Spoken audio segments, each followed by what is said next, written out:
ప్రైజ్లా దేవునికి స్తోత్రం కలుగును గాక. మీకందరికి కూడాను నూతన సంవత్సర శుభాకాంక్షలు తెలియజేస్తున్నాను.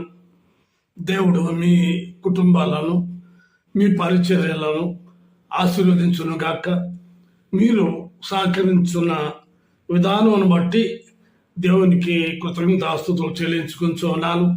ఈ నూతన సంవత్సరంలో కూడాను మీ యొక్క సహకారం ఎంతో అవసరం కనుక దానిని మీరు కొనసాగించవలసిందిగా మనం చేస్తూ ఉన్నాను. ఈ దినాన దేవుని యొక్క వాక్యమును మరి తెలుసుకుంటూ ముందుగా చిన్న ప్రార్థన చేసుకుందామండి. ప్రేమ నమ్మకం గల మా ప్రియ పరలోకపు తండ్రి, కృపయు కనికరమ గల మా దేవ, మీ పాదములకు స్తుతులు స్తోత్రాలు చెల్లించుకుంటున్నాం. గడిచిన సంవత్సరం అంతా కూడాను మీ కాపుదల మీ భద్రతలో మమ్మల్ని అందరినీ కాచి కాపాడి భద్రపరిచి పోషించి జీవింపజేసిన విధానం బట్టి స్తోత్రాలు చెల్లించుకుంటూ ఉన్నాను. ప్రభువా, నూతన సంవత్సరంలో మమ్మల్ని సజీవులంగా ఉంచి మీ యొక్క నూతన ఆశీర్వాదములతో నూతన దీవెనతో మమ్మల్ని నింపుతున్నకే స్తోత్రాలు. ఈ నూతన సంవత్సరం ఆశీర్వాదకరంగాను దీవెనకరంగాను చేయమని, మీకు మహిమ, మీకు ఘనత, మీకు ప్రభావం తెచ్చుకోమని, మా మీదకి మీ ఆశీర్వాదం దీవెని కలుగునట్లుగా సహాయం చేయమని యేసయ్య అతి శ్రేష్టమైన నామంలో ప్రార్థించుతున్నాం పరమ తండ్రి, ఆమేన్. పేతురు రాసినటువంటి 2వ పత్రిక 3వ అధ్యాయం 9వ వచనాన్ని నేను చదువుతూ ఉన్నాను. కొందరు ఆలస్యమని ఎంచుకున్నట్లు ప్రభువు తన వాగ్దానమును గూర్చి ఆలస్యం చేయువాడు కాడు గాని ఎవడును నశింపవలనని ఇశ్చయింపక అందరూ మారు మనసు పొందవలనని కోరుచు మీ ఎడల దీర్ఘశాంతము గలవాడై ఉన్నాడు. ఎవరైనా ఇటువంటి కోరికను కోరుకుంటారా? ఈ నూతన సంవత్సరంలో దేవుడు ఏం కోరుకుంటున్నాడంటే, ఎవరు కూడా నశించుట ఆయనకి ఇష్టం లేదు. అందరూ కూడా మారు మనసు పొందవలనని కోరుచు ఉన్నాడు. అందుకే ఆయన దీర్ఘశాంతము గలవాడై ఉన్నాడు. చాలామంది యుగాంతం వచ్చేసింది అని అంటున్నారు. దగ్గరలో ఉంది, అది మాత్రం వాస్తవిక సత్యం. మరి ఈ యొక్క కాలగతులు అనగా ఈ కాలంలో జరుగుతున్నటువంటి ప్రళయాలేమి, భూకంపాలేమి, యుద్ధాలేమి, ఇవన్నీ కూడా సూచనలు, దేవుని రాకడకు ముందు సూచనలు అని తెలియజేశాడు. అక్షరాలు నెరవేరుతూ ఉన్నాయి. దేవుని యొక్క మాట నెరవేరుతుంది. అందును బట్టే దేవుడు మరి నూతన సంవత్సరంలో కూడాను అనేక ఆత్మలు రక్షించబడాలని, విడిపించబడాలని, దేవుని సన్నిధికి నడిపించబడాలని, దేవుణ్ణి వారు ఆరాధించాలని, దేవుణ్ణి వారు స్తుతించి మహింపరచాలని దేవుని అభిలాష, కోరిక. మరి దేవుడు తెలియజేసిన మాటలు మరి ఒక వ్యక్తికి కాదు, ఒక వ్యక్తిరాలకి కాదు, మరి కుటుంబానికి కాదు, గ్రామ ప్రజలకు కాదు, పట్టణస్థుల గురించి కాదు, దేశముల గురించి కూడా కాదు, కానీ లోకముల గురించి ఎవడును నశింపవలనని ఇశ్చయింపక, అనగా యోహాను సువార్త 3వ అధ్యాయం 16వ వచనంలో మనము చూసినట్లయినచో, దేవుడు లోకమును ఎంతో ప్రేమించాడు. ఎంత ప్రేమించాడండి? ఎంతో. దేవుడు లోకమును ఎంతో ప్రేమించాడు. మరి ఇటువంటి దేవుడు కలడా? లోకమును ప్రేమించే దేవుడు ఉన్నాడా? ఆయన కులము, మతము, ప్రాంతీయ తత్వము, భాషా తత్వము, ఈ ప్రాంతం వారు, ఆ ప్రాంతం వారు, ఈ దేశస్తులు, ఆ దేశస్తులు అని చూడలేదు. లోకము నువ్వు ఎంతో ప్రేమిస్తూ ఉన్నాడు. కాగా ఆయన తన అద్వితీయ కుమారునిగా పుట్టిన వాణియందు విశ్వాసం ఉంచు ప్రతి వాడును నశింపక నిత్య జీవము పొందినట్లు ఆయనను అనుగ్రహించెను. కాబట్టి ప్రతివాడు ఇక్కడ కూడా సెలవిస్తున్నాడు. ఏమని? ఆ అద్వితీయ కుమారునిగా పుట్టిన వారి యందు విశ్వాసం ఉంచు ప్రతివాడు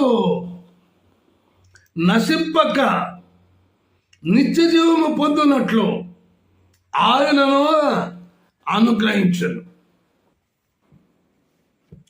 చూడండి, లూకా సువార్త 13వ అధ్యాయం 1 నుంచి 5 వచనాలు చదువుతున్నాను. పిలాతు గలిలయులైన కొందరి రక్తము వారి బలులతో కలిపి ఉండెను.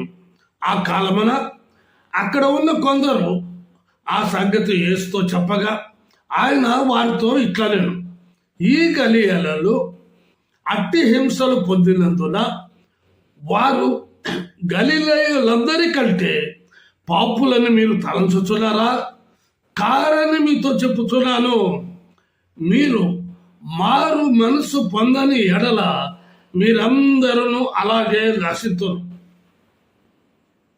మరియు సిలోయములోని గోపురము పడి చచ్చిన ఆ 18 మంది యెరూషలేములో కాపురం ఉన్న వారి అందరికంటే అపరాధులని తలంచుతున్నారా? కారని మీతో చెప్పుతున్నాను, మీరు మారు మనసు పొందని ఎడల మీరందరూ అలాగే నశితురు. దేవుని యొక్క అభిలాష, దేవుని యొక్క కోరిక ఎవడు కూడాను నశింపవలనని ఆయన కోరుటలేదు. కాబట్టి మారు మనసు అని నీ మనస్సాక్షి మారాలి. ఈ మనస్సాక్షే మారు మనసు, మారు మనసే మనసాక్షి. కాబట్టి ప్రియ సహోదరి సహోదరుడా, కొన్ని సాదృశ్యాలను దేవుడు ఎటువంటి వారిని నశింపపోకుండా రక్షించుటను గూర్చినటువంటి విషయాలు మీ దృష్టికి తీసుకుని వస్తున్నాను. యోనా గ్రంథం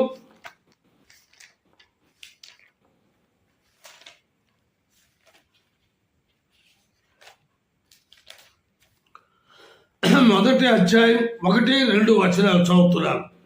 యెహోవా వాక్కు అమిత్తయి కుమారుడైన యోనాకు ప్రత్యక్షమై ఈలాగు సెలవిచ్చాను, నినివే పట్టణస్థుల దోషము నా దృష్టికి ఘోరమైన గనుక నీవు లేచి నినివే మహాపట్టణములకు పోయి దానికి దుర్గతి కలుగునని ప్రకటింపము.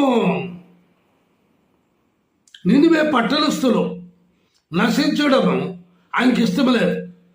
దుర్మార్గులు నశించడం ఆయనకి ఇష్టం లేదు. దుర్మార్గులను రక్షించుటకు ప్రభు అయిన యేసుక్రీస్తు ఈ లోకములకు వచ్చినాడు. ఆయన దుర్మార్గుల పట్ల ప్రేమను కనపరుస్తున్నాడు. నువ్వు ఎంత ఘోర పాపాత్ములు అయినా సరే ఆయన వద్దకు వచ్చినట్లయినచో ఆయన రక్షించగలడు. అందుకే ఆ దుర్మార్గులైనటువంటి ఆ ప్రజల మధ్యకు యోనాను పంపించాడు. మరి వారికి దుర్గతి కలుగునని ప్రకటించమంటే మనవాడు ఏం చేశాడో మీకు అందరికీ బాగా తెలుసు.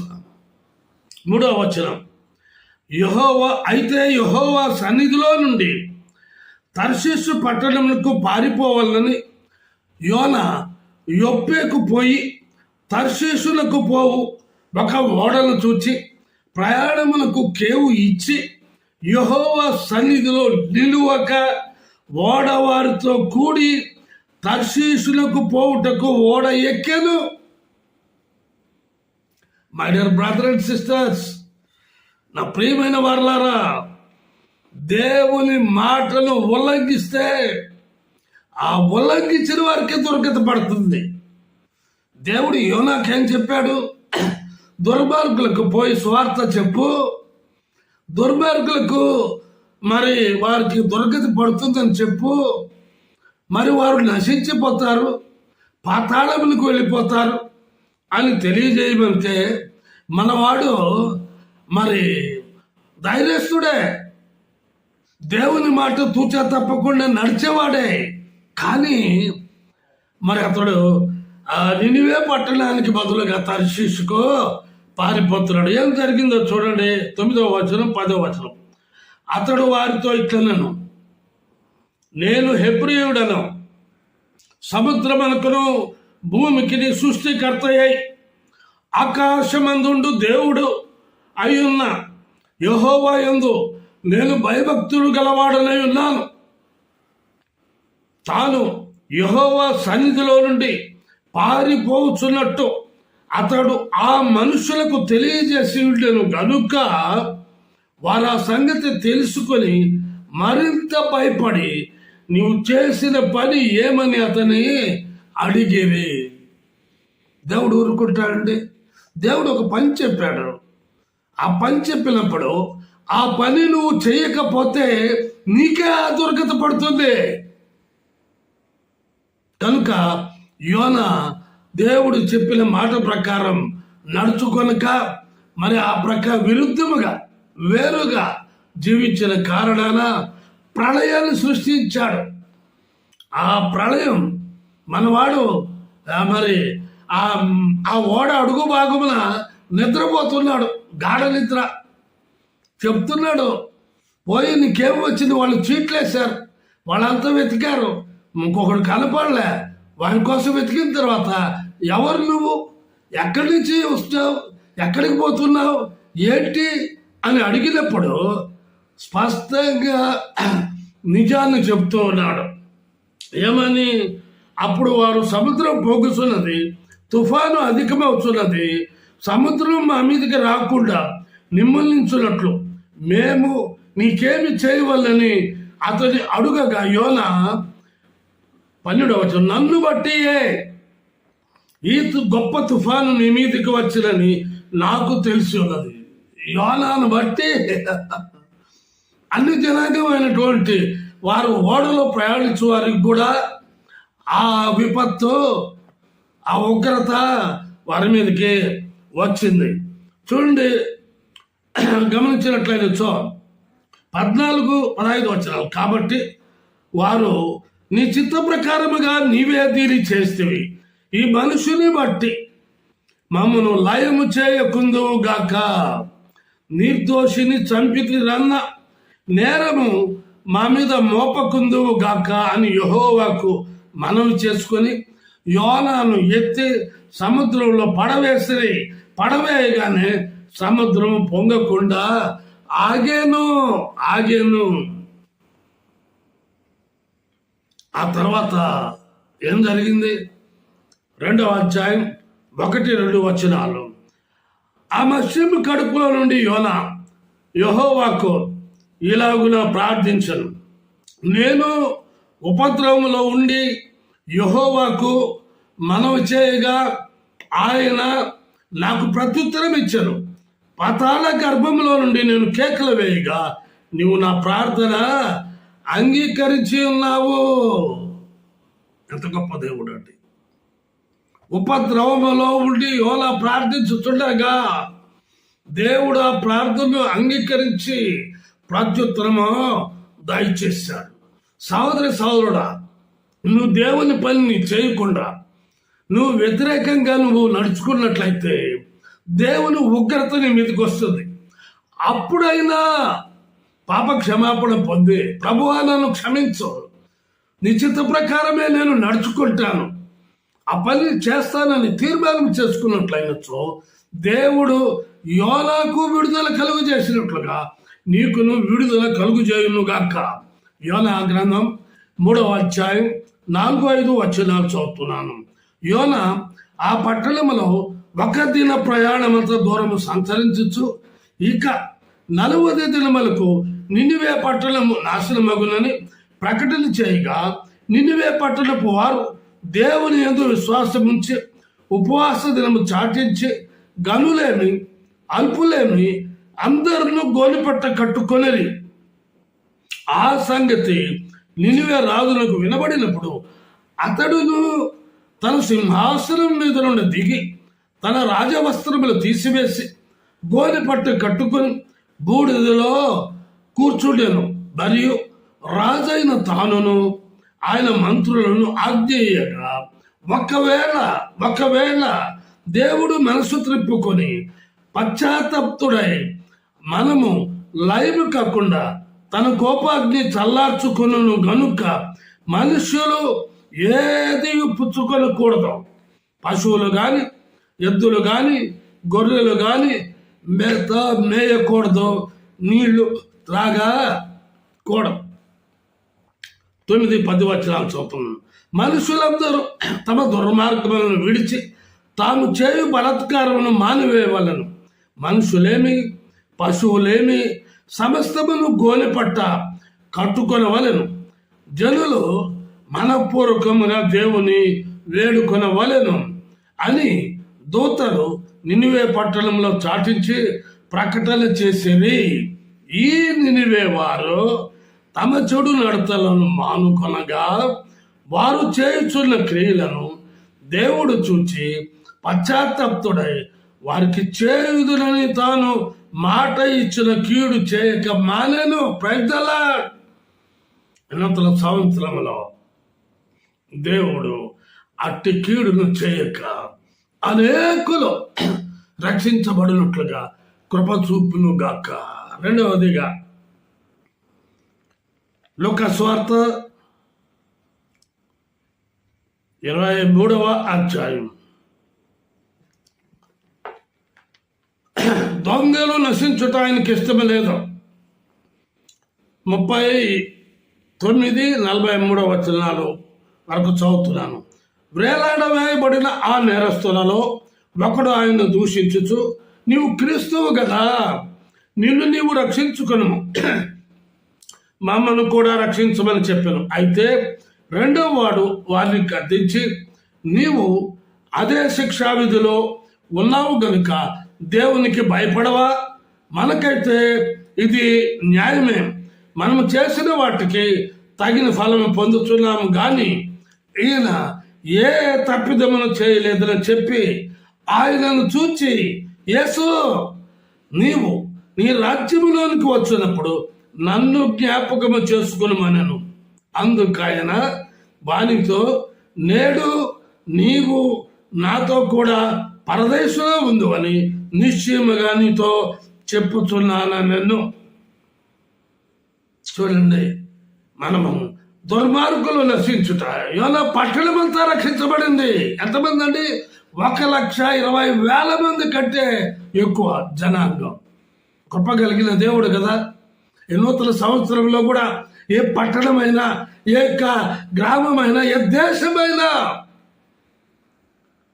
ఆయన కృప చేత రక్షించబడును గాక. అనేకులు ఆయన ఎదురు శ్వాసముంచుదురు గాక. దేవుని కృప విస్తరించును గాక. దొంగలు నశించడం కూడా ఆయనకి ఇష్టం లేదు. అప్పటికప్పుడే పాపక్షమాపణ, రక్షణ పొంది దేవుని రాజ్యమైనటువంటి పరదేశంలో ఆ దొంగ దేవునితో కూడా ఉండగలిగినాడు. మూడవదిగా చూచినట్లయినచో, అదే సమయంలో 47వ వచనం, శతాధిపతి జరిగినది చూచి ఈ మనుషుడు నిజముగా నీతిమంతుడై ఉండనని చెప్పి దేవుని మహింపరచు. ఏ శతాధిపతి అయితే దేవుని సిలువ వేయించి దగ్గర ఉండి అన్ని కార్యాలు చేస్తూ ఉన్నాడో ఆ శతాధిపతి యొక్క నేత్రాలు కూడా తెరవబడినాయి. అందుకే శతాధిపతి జరిగినది చూచి ఈ మనుష్యుడు నిజముగా నీతిమంతుడై ఉండనని చెప్పి దేవుణ్ణి మహింపరచు. 4వదిగా అపొస్తలుల కార్యములు 9వ అధ్యాయం 1-6 వచనాలు చదువుతున్నాను. సౌలు ఇంకను ప్రభు యొక్క శిష్యులను బెదిరించుటను హత్య చేయుటను తనకు ప్రాణాధారమైనట్టు ప్రధాన యాజకుని వద్దకు వెళ్ళి ఈ మార్గమందున్న పురుషులనైనను స్త్రీలనైనను కనుగొన్న ఎడల వారిని బంధించి యెరూషలేమునకు తీసుకుని వచ్చుటకు దమస్కులోని సమాజంలో వారికి పత్రికలిమ్మని అడిగాను. అతడు ప్రయాణము చేయొచ్చు దమస్కు దగ్గరకు వచ్చినప్పుడు అకస్మాత్తుగా ఆకాశం నుండి ఒక వెలుగు అతని చుట్టూ ప్రకాశించెను.